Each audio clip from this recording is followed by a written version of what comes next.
Hi, this is Dr. Rami Saloom, and welcome to my presentation. First, I'd like to thank the American Academy of Implant Dentistry, the Journal of Oral Implantology, for accepting my publication. A very special thanks to Dr. John Minichetti and Dr. Cara Minichetti for their invaluable assistance in refining and co-authoring this article. Also, a special thanks for Dr. James Rutkowski for his guidance through the whole process. My article, A Modified Technique for Simplifying Full Arch Screw-Retained Implant Rehabilitation with a Rapid Digital Conversion. Through this presentation, I will show you the key points for the whole process. And I hope by the end of this presentation, you will be able to use it and have it as a part of your digital workflow. So what is conversion? Conversion is a transitional fixed implant supported prosthesis. It's one of the most important steps in the full arch cases. The conversion is a prototype that we can use to confirm aesthetic function and fit. And if that prototype is accurate, it's so easy and predictable to replicate it and get to the final. There's so many ways to do a conversion. There's a chairside conversion and there's digital conversion. In the chairside conversion, there's two ways. Either we can use a denture and realign it around the temporary cylinders or tie bases. Then remove the flanges, remove the palate. The second way of a chairside conversion is to do a stackable guided conversion, where the conversion is part of stackable guided system. And that conversion sit on a bone foundation guide or tissue foundation guide, and then realigned around the same temporary cylinders. And this is how a chairside conversion will look like. You see it has four metal components in it. Either they are tie bases or metal temporary cylinders. It's bulky just to give you some strength. On the other hand, digital conversion is becoming more popular. And in digital conversion, it's all about collecting a certain amount of data that we can use to design our conversion. Those data are implant's position, soft tissue information, the proper occlusal vertical dimension, and the midline information, and the occlusal plane information. But how do we collect those data? To collect this data, there's multiple different ways. The most known method is photogrammetry. Photogrammetry is very accurate, very precise, and it depends on an extraoral device to capture the implant position. So you use a device to capture an extraoral to capture implant position. Because photogrammetry is expensive and it has its own challenges, this company called Nexus, what they did is they understand the challenges we face when we do intraoral scanning. So they came up with this special shaped scan body that is shorter and wider to allow the scan body to be closer together and allow the intraoral scanner to scan seamlessly. And that will also give you implant position. Another method, it's a grammetry, where they say it's substitute to photogrammetry. And the idea behind it is they came up with this scan body that can be installed intraoral, and then you can link all those scan bodies using resin and mesh. So it's like creating a verification jig with those scan bodies. Then you take all the scan body as a one piece, and then you scan them extraoral. And that will also give you implant position.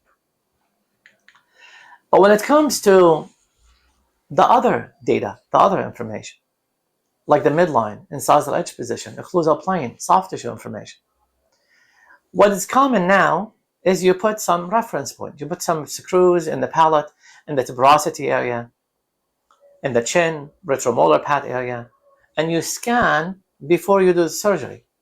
Would the bite existed somehow? And then you do your surgical procedure. You scan for your implant position, and then you scan after the surgery is complete.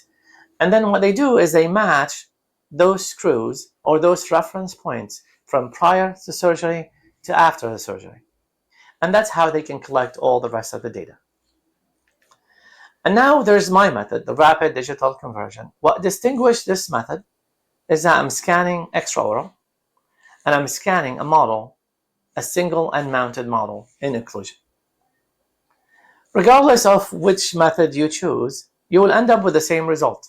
Same data is collected, and this is how a digital conversion will look like. You can see it's really one piece. It does not have any metal components in it. It's going straight to the multi-unit. And now when we compare chairside conversion to a digital conversion, there's so many advantages for digital conversion over the chairside one. The digital conversion is reproducible. If something happened to this conversion, if the patient break it, if something is not right, the midline is not right, we can modify it and reproduce it with one click. The chairside is more challenging to reproduce. The digital conversion is slim. It can be smaller because we are going straight to multi-unit, so there's enough thickness of the material around the screw axis. While the chairside, it has to be bulky to provide that strength. And also, one of the major advantages of digital conversion, it's less expensive to produce. It's either printing or milling, and both of them are way cheaper than a chairside conversion that require at least 4 or 6 metal temporary cylinders or time bases, which will add to the expense of that prosthesis. Another thing I want to mention is what's the main advantage of having single model? Why a single model is needed in full arch restoration? One of them is passive fit. It's very challenging to verify that our prosthesis has a passive fit intraoral. Sometimes the tissue is in the way. So it's very challenging to be able to verify this is passive. You can confirm with X-ray, but that will confirm seat, but will not confirm passivity. Another advantage for the single model in a full arch cases is cementing components. If you are doing a full arch and you see a titanium base within that final zirconia prosthesis, those are cemented. And the way we cement them is we just put cement, but that cementation process is not precise. So unless we have a single model or we have some type of verified model, it's very hard to cement those prostheses and confirm that you did not change the accurate impression you collected or the accurate digital impression you collected. Another major advantage of having single model, it's very easy to scan it. I prefer to scan a model than scanning a patient, either using intraoral scanner or you can use lab scanner, which is one of the highest or the most accurate devices to scan today. Albert Einstein said we cannot solve our problems with the same thinking we used when we created them. So sometimes it's beneficial to all of us to think outside the box, just to try our best to come up with solution for our problems. And this is what rapid digital conversion is about. It's slightly different, but it's a solution. It's another solution for our main problems. So let's see it in action. This is Kim. This is my patient. And she came to me and she said, can you help me with my lower arch? She has a terminal dentition. We cannot really save any of her teeth. And all the options were discussed, and she wanted to have a fixed all-in-6 option if possible. But with this patient coming to my office, would we take a CT scan? Would you take a CT scan? And the answer is, what's the benefit of taking a CT scan? It's going to give us a clear image of bone. But that's not only the benefit. The benefit is missed unless we can stitch or merge or superimpose the CBCT scan to an intraoral scan. So if I do a CBCT scan in this case, and I do an intraoral scan in this case, I will not be able to precisely merge or superimpose those two scans together. And that's why what I did in this case, I did digital wax up, print a model, patient comes in, I prep the teeth slightly, it takes me only 15 to 20 minutes just to clear these areas. I don't have to clean any cavity, I know I'm extracting those teeth in the next visit, but now I made the patient a provisional, and now I can do an intraoral scan. I scan the patient with the provisional I made, I scan the opposing, and I scan the bite to have the proper occlusal vertical dimension. And then I scan the prep teeth. And I took a CBCT scan. Now I can superimpose those two scans together. Now I can do my prosthetically driven implant planning. So I did my prosthetic design and I planned for 6 implants. At the end of this planning process, I end up making a surgical guide and a 3D printed immediate denture based on the information I collected. And this is my surgery, which is not really the topic of today's presentation, but I do most of the time, if I can, I will do teeth supported guide. We believe, and the data supported, that teeth supported guide is one of the most accurate guide you can have. So I extracted most of the teeth, I left 4 of them. I tested my surgical guide in place just to confirm it's seating, and you can see the windows that confirm the guide is seated properly. Anytime I do a bone reduction, I will do a full thickness flap.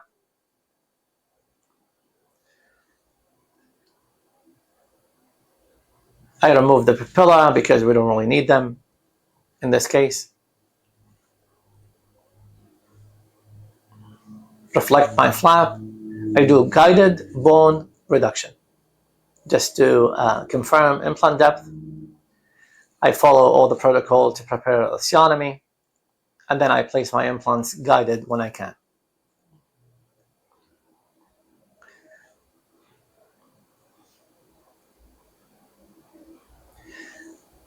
I confirm that the implants are stable enough, extract whatever left from the teeth, do the bone graft as needed, and then use PRF to enhance the soft tissue healing.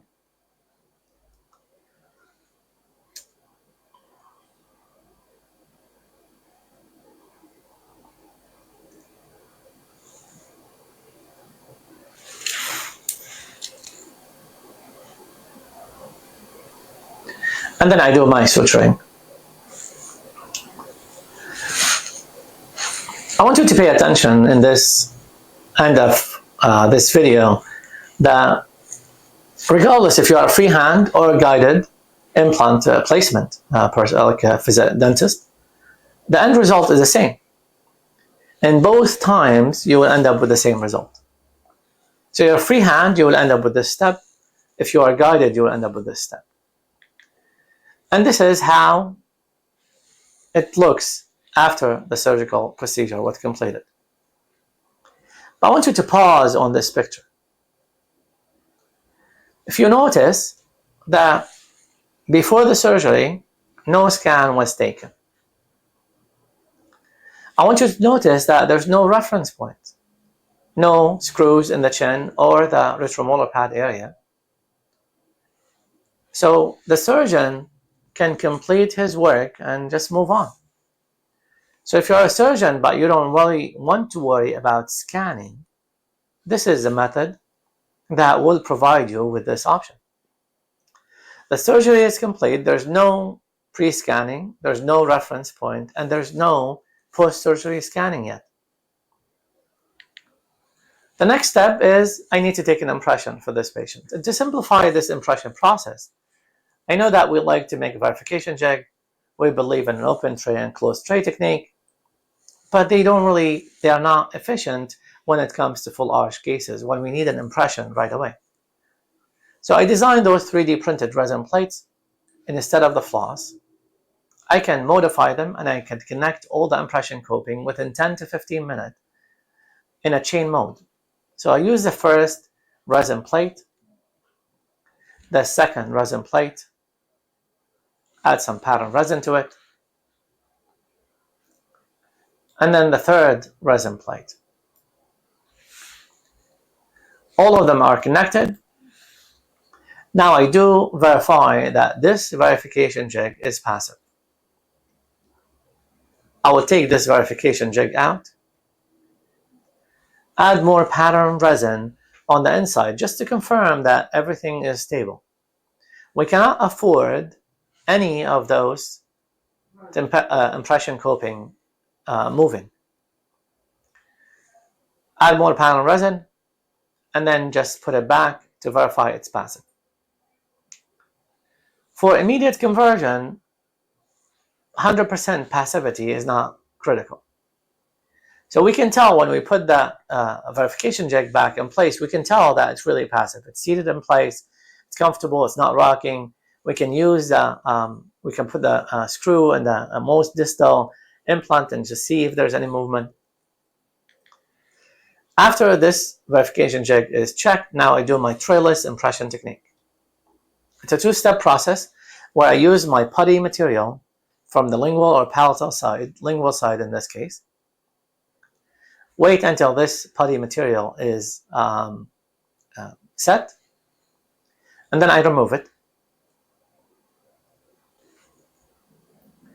And I trim any interference between the putty material and the impression copings and the upper ridge of the lower arch.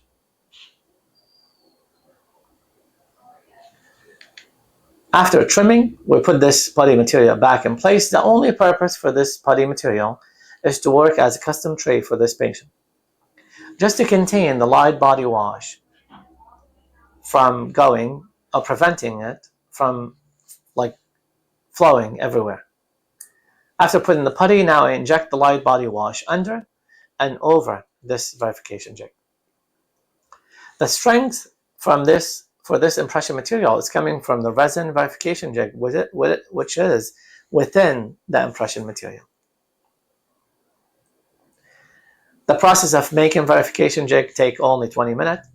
The process of taking impression, it takes only 10 to 15 minutes. And this is how my impression looks like the day of the surgery. Step 1 is done. Now the next step. We need to make a device, I call it anterior scanning device, that will help us transfer the occlusal information to the model. So what I do, I get the immediate denture I made, or I 3D printed, and I connect this immediate denture to only 2 implants in the anterior region. After this denture is connected using pattern resin, using chairside pickup, using flowable composite, after this denture is connected to the 2 implants, I remove it, add more resin on the inside to secure those 2 multi-unit or those 2 temporary cylinders are stable. I cut distal of the canines on both sides. I put it back, and now I can start my scanning process. This is where the trick is, and if you master this portion, I promise you it will change your life. So I scan the small device, I scan the opposing, and I scan the bite, and that's really done intraoral. I take the device out, put the healing abutment of my choice in, and dismiss my patient until the next day. The next step is my lab technician is making me a verified model based on the impression. And we use resin model or a stone model, but we always verify it. And in a different presentation, I might be able to explain the way we make this model. We put now patient is gone, we take the device out and put it on this model and go back to the intraoral scanner. So it's not a new scan, it's exactly the same scan. So we go back to the same lower scan and we ask the scanner to continue the scanning process. The scanner sees the device, the part of the denture, and then continue scanning without even knowing the change that we made. The scanner thinks we're still scanning intraoral, but there's no tongue, there's no lips, there's no movement in the tissue, there's no reflection. It's so easy to scan a model in occlusion than to try to scan intraoral.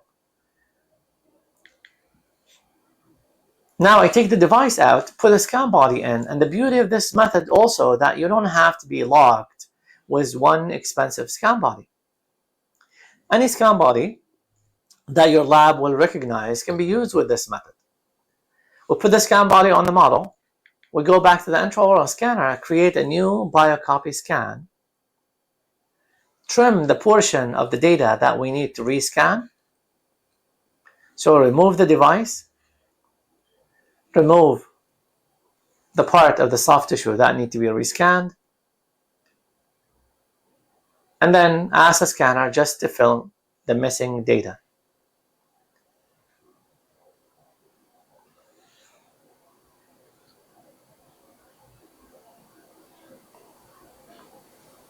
And I want you to pay attention to the green check mark.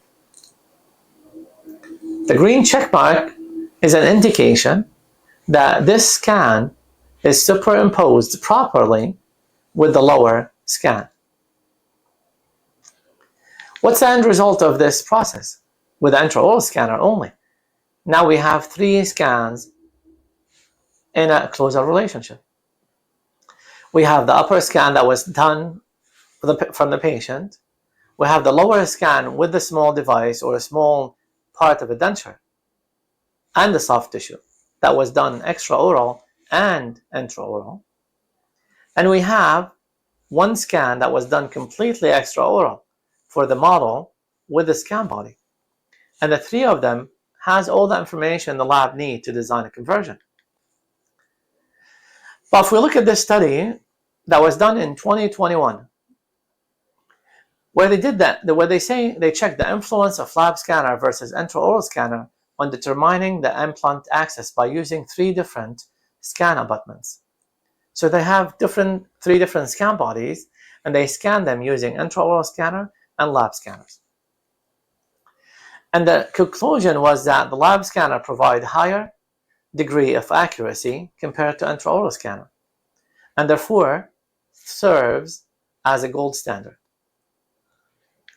Another study that was done also in 2022, in vitro comparative analysis of scanning accuracy of intraoral and lab scanners in measuring the distance between multiple implants.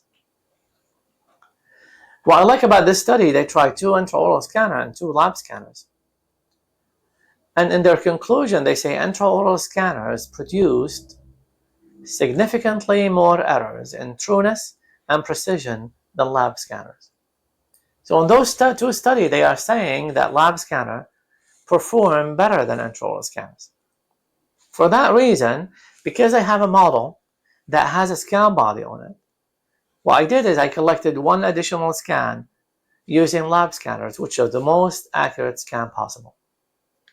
And with the technology we have today, I can superimpose the scan that was taken by the lab scanner to the scan that was taken by the intraoral scanner. This is all the information now we need to design a conversion. We have an upper scan. We have a lower scan or hybrid scan that was half taken intraoral with the device and half was taken extraoral on a model. We have another scan that was done completely extraoral for the model with a scan body that was done by intraoral scanner. Another scan with the scan body that was taken with the lab scanners. If we send this information to a lab, he has all the information he needs to produce, design, and produce either printing or milling a conversion. This is a major advantage of this method. Because we have that single model that helps us tremendously with the scanning, I can verify my prosthesis, and if it fits on my model, I know that the conversion will take me only a few minutes to be done on a patient. And this is a delivery process 16 hours after the surgery is complete. Minimum adjustment on the occlusion, and that's very rare. Sometimes you put the prosthesis and you're not confirmed that it's passive or not because the tissue is in the way, so you're putting some pressure on the tissue to allow it to heal better. Because we have that model, we know that it's passive. We know that our conversion is going to fit when the patient comes. After 4 months of healing, and that's was not explained in the article itself. It's very hard when you are explaining a new technique just to be able to write all of it. So after 4 months of healing, patient comes back. What I did is I do upper scan, lower scan with the conversion that they have, and then the bite scan. I remove the conversion, and that's how the patient looks like 4 months after the surgery was completed. This is a time that we need to confirm, do we need to make any changes to this case? We have to evaluate our multi-unit. We have to evaluate our implants and make any necessary adjustment that needed. In this case, I feel those multi-unit are 2 or 3 millimeter above the gum tissue. And for a cleansability reason, we have to change those multi-unit. So I made the decision to change them, take the multi-unit out, try a shorter multi-unit. But while I'm taking the multi-unit, now I see one implant is coming out. And that's really, when I placed this implant, it was not really stable enough. So this was expected for that implant not to work.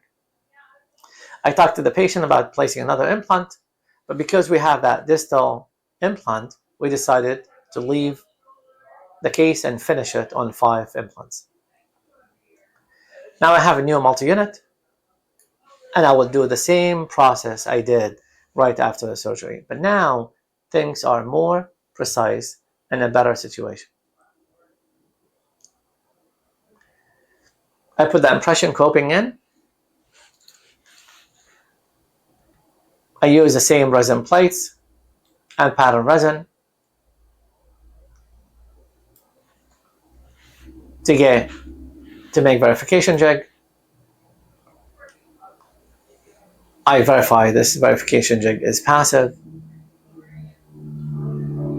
by adding first more pattern resin to it.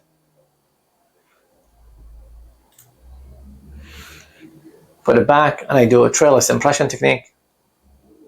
Same thing, putty material, wait until it's set, remove it, trim any interference between the putty and the impression coping, and inject the light body wash under and over the verification jig.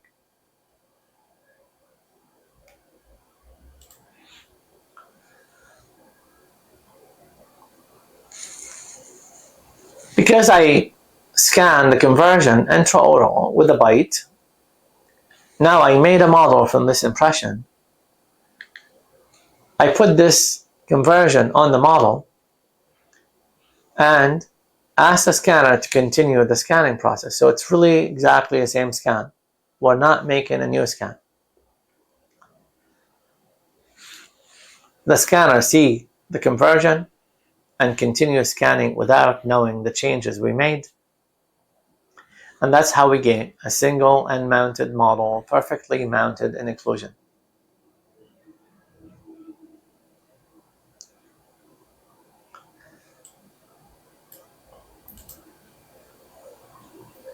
I did remove the conversion, give it to the patient, put the multi-unit back in place, send the patient home.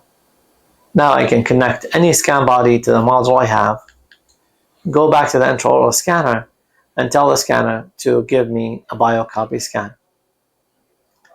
Now I trim any data I'm planning to change and ask the scanner to fill that missing data.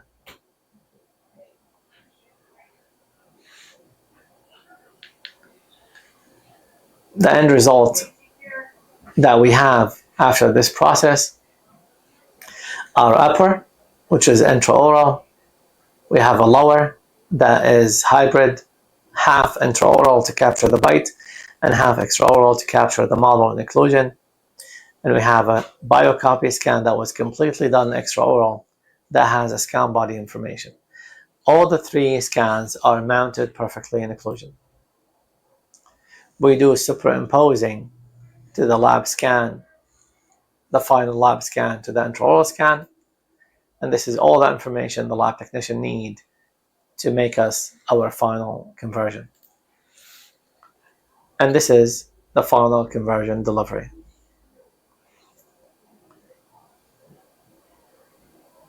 Patient comes in, I remove those multi-unit, put the short one back in place, torque all the multi-unit to the proper torque value,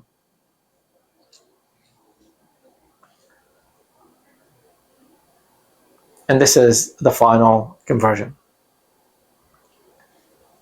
The benefit of this method is really having that model resolve so many problems and so many issues for me. So even if I have a choice to be modelless, I still believe having a model is much better. It's peace of mind. It's something that you can rely on in every step of the way. We do this conversion and the patient likes it, she try it, and now it's so easy to replicate that conversion with the final material of our choice. So when you have an existing conversion that is perfect, aesthetic, function, design, patient is happy with it, occlusion, it's a matter of time before you can replicate that conversion with the final material. I can cement the tie bases within the zirconia itself on the model I have. I can verify that this final conversion is passive when I put it on the model.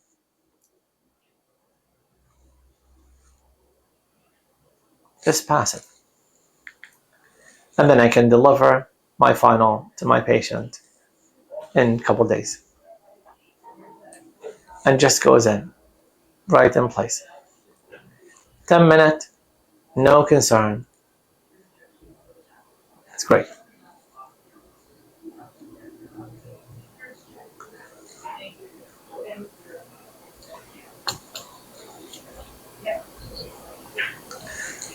We put all the screws in place. We torque them to the proper torque value. It's amazing when you have a passive fit final prosthesis, how you enjoy torquing those. How the patient does not need to be numb, does not feel any problems, because it's passive. And this is the final occlusion. Conclusion, this case study presents a digital scanning and design protocol for next day provisionalization and full arch implant supported prosthesis. It eliminates technique sensitive aspects of traditional methods while preserving the best qualities of both analog and digital methods. The protocol records critical information in one step and enables accurate data merging from intraoral and extraoral sources.